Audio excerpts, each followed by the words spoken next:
এরপর আরেকটি প্রশ্ন করেছেন যে মহিলাদের মসজিদে নামাজে জামাতের সাথে অংশগ্রহণ করা, অর্থাৎ আলাদা মহিলাদের ঘর যদি থাকলে আলাদা জি কোনো জি ঘর জি থাকে, এবং জি তারা অনেক সময় শুনেছেন, অনেকে নাকি বলেছেন যে ইমাম আবু হানিফার মাযহাব অনুসারে এটা করা এগুলি যাবে না। করা যাবে না, এই জি ব্যাপারে আসলে জি শরীয়তের জি। দিক নির্দেশনা কি? আসলে দুর্ভাগ্যজনক যে আমরা ইমাম আবু হানিফা রাহমাতুল্লাহ আলাইহির গ্রন্থগুলো পড়ি না। আমরা আমাদের বুজুর্গদের নাম ব্যবহার করি এবং তাদের নামে অনেক উল্টোপাল্টা কথাও।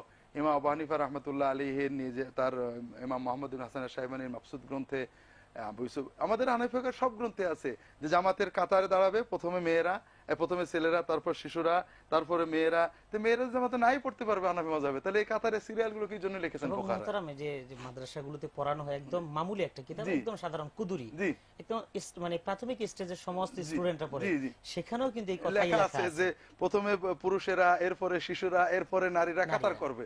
তো যদি পড়াই না যাবে, তো হানাফি ফিকহের কিতাবগুলোতে কাতারে সিরিয়াল কেন লেখা হয়েছে? জি। বিষয়টা অন্য বোনেরা বা ভাইরা, বিষয়টা হলো যে রাসূলুল্লাহ সাল্লাল্লাহু আলাইহি ওয়াসাল্লাম মেয়েদেরকে ঘরে সাধারণ নামাজ পড়তে উৎসাহ দিয়েছেন, মসজিদে যেতে নিষেধ করেছেন।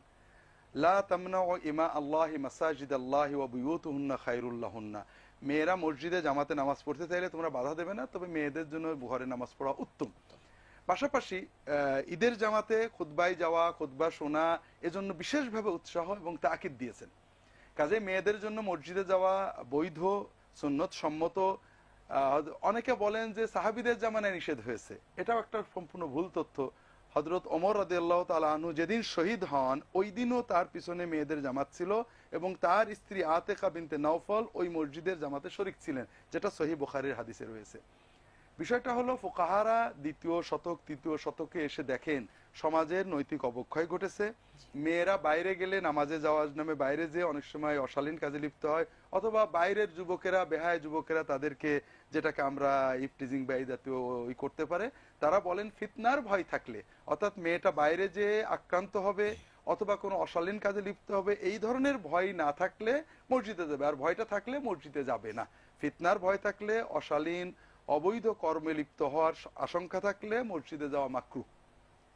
এটা হলো একটা ব্যাপার যেটা খুবই যৌক্তিক, যে মসজিদে নামাজ পড়া একটা বৈধ কর্ম, জরুরি নয়। এই বৈধ কর্মটা করতে যেয়ে যদি একটা অবৈধ কাজে লিপ্ত হয়, তাহলে বৈধটা না করাই ভালো।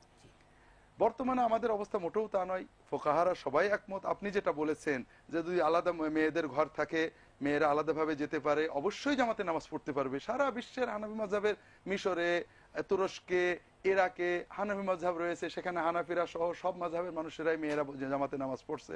পর্দার সাথে আলাদাভাবে ব্যবস্থা থাকলে জামাতে নামাজ পড়তে পারবে। বিশেষ করে জুমা, ঈদে তাদের জন্য ব্যবস্থা করা, যেন তারা দিনের মূল ধারায় আসতে পারেন, দিনের কথা শুনতে পারেন। এটা কখনোই কোরআন সুন্নাহ বিরোধী নয়, বরং কোরআন সুন্নাহ নির্দেশিত, এবং মাযহাব বিরোধীও নয়, মাযহাব নির্দেশিত। জি।